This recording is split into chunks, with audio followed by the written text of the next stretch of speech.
Hello, this video was recorded during our event Engaging Citizens and Civil Society in Interreg, held online on the 11th of March 2022. In this video, you will listen from Olivier BAUDELET, Senior Expert from DG REGIO, Interreg Cross-Border Cooperation Internal Borders Unit, why it is important to engage citizens and civil society in Interreg, pitfalls, and also ways how to do it. And welcome to all of you. What I will try to do in my small presentation is to express first, to indicate what is our policy line regarding the citizens' engagement. The second point I want to make is to give you some key arguments to convince you that this is really something which is good for the governance, the good management of the programs and cross-border cooperation more widely. To indicate also what could be the pitfalls that should be avoided. And finally, to say a few words about the next initiatives and how to do it to complement what Francesco just did. So first point, what is our policy line? Well, clearly we promote the engagement of citizens in cross-border cooperation and especially in the Interreg programs. And this is to be done at all stages, the preparation, the implementation, and also the monitoring of the programs. And to be clear, it's not only about consulting citizens here and there, but it's really ultimately to involve them also in the decision-making process. So what is the objective? The objective is to listen to the needs expressed by the citizens themselves, and then to address these needs through concrete actions, for example, funded by the programs. Another objective is to bring the EU and the programs closer to the citizens by really demonstrating that we care about their views and that we are able to improve their daily lives. So that was the first point on the policy line. The second point is to present a few arguments which will hopefully convince you, but I think you probably are because you are involved in programs, but convince above all the other public authorities and members of the monitoring committee in general, that really it's interesting to involve the citizens. So there are three key arguments. The first one is that the projects which may be selected, chosen, promoted by the citizens may be different than those that would be promoted by the normal institutional or political bodies, those people that you usually find in monitoring committees. For example, the political or institutional bodies tend to like very much the research projects because it gives an image of modernity, because it's easy to communicate, because also they know how to manage the funds, so it's reliable in terms of sound financial management. But these research projects may only have a very limited impact on the citizens. It may not generate jobs in the region. It may not solve an issue in the region. So it might not be the best use of the funds. And on the contrary, if you involve the citizens and if you ask them what they would really need, they may come up with something different. They may say, well, I cross the border every day, and what I really don't like is this administrative procedure or this fiscal policy, which really is a problem in my life, etc. So they may come up with issues which are very different than those that would be promoted by the normal institutional or political bodies. That's the first reason. The second reason is obviously that if you involve the citizens, you increase the ownership of the decisions, because the people who will then implement the project, so who will benefit from it, have also had a chance to be involved in the decision making. So they feel a bigger ownership of the decisions, and that's very important. And finally, it increases the legitimacy of the decisions.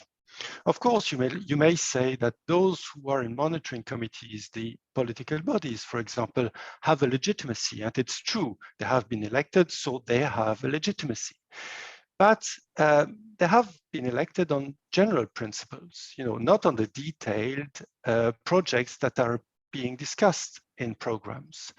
And for that, you may also complement the democratic legitimacy with another legitimacy, which is a legitimacy by the people, the citizens, on the very detailed project or initiative you are talking about.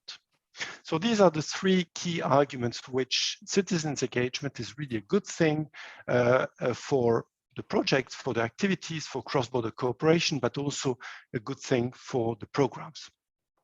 The next part I want to discuss is the pitfalls, because we need also to be aware that it's not something which is easy. The first pitfall is that indeed, usually the political and the institutional bodies can sometimes be strongly against involving the citizens. It's not always the case. It's not the case in all the regions. But what we see in preparing the next generation of programs is in general, people, political and institutional bodies are a bit reluctant to involve another layer, the citizens. It's partly because they want to keep the power, obviously, but it's also, and there we can improve things, because they don't understand why citizens should be involved. They think, they are the sole legitimate democratic representatives. They don't see the point in involving citizens. So here it's a pitfall, but we can maybe work on it. The second pitfall is that there might be a lack of will by the citizens to be involved. Many do not bother to participate in these kind of discussions because basically it's boring and because they have the impression that they will not have an impact. And it's true that sometimes the discussions in monitoring committees, mainly on procedural issues like the rules of procedures, the indicators, program modification, budget consumption, etc., are not super interesting for citizens. And also, when it's about validating projects, which could be interesting, well, it's often about validating something which has been pre-cooked in a steering committee, for example. So basically, if we don't make the decision-making bodies, the monitoring committee, interesting, then we should not be surprised that the citizens do not want to participate because they find it not interesting. So here again, it's something we can work on. The third pitfall is the capacity of the citizens to be involved, because obviously if we want to involve them, they need to come to the meetings, then you need to prepare ahead of the meeting, they need to think, etc. And that takes time. It's maybe not, it doesn't cost a lot, but it still takes time, and that's a resource. So here again, we have designed the system in the regulation that makes it possible for the programs to help about it, and Francesco said a few words already on that. And finally, the fourth pitfall, which is the biggest pitfall of all, is that their ideas are not taken on board. Indeed, sometimes their ideas could be a bit, out of the box. They can be not mature enough. That can be sometimes a bit too simplistic and sometimes against the rules. For example, citizens may say, well, this company, this SME has a difficulty, let's help the SME. That's sometimes what the citizens want, but in reality, you have the state aid regulation and so on. So sometimes their ideas are actually not legally possible. So this is a risk, because if they have great ideas, they have worked for it, and then we don't take it on board, well, first they will be disappointed, but also the outcome in terms of reputation for the program, for the EU, etc., will be rather bad, because they will say, it's only window dressing, etc. So they will be disappointed. So this is really the biggest pitfall. If we involve them, we need really to be sure that we are serious about being willing, at least, to take their thoughts on board. The fourth part is about how to do it, the initiatives. Francesco gave a very comprehensive tour d'horizon, so I will not come back on that again in detail. But just to underline that citizens engagement will become one of our key topics for the coming years. Once the programs have been adopted, we intend really to work more and more on that topic and to make sure that it happens in reality, meaning in the programs. A lot of initiatives will be presented today. We will also take in the coming weeks some initiatives, some further initiatives.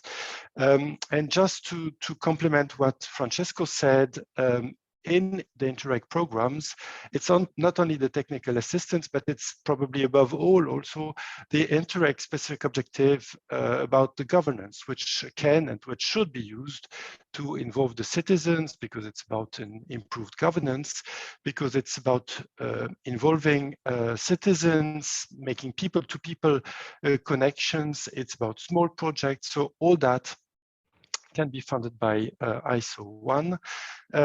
So again, the last message is citizens engagement. It's really something we are serious about. It's really something we want to happen. And again, with all the initiatives we will discuss today, we hope to be able to help you, the programs, to make it happen in reality in the coming years. So thank you very much, and let's all have a good seminar. Thanks.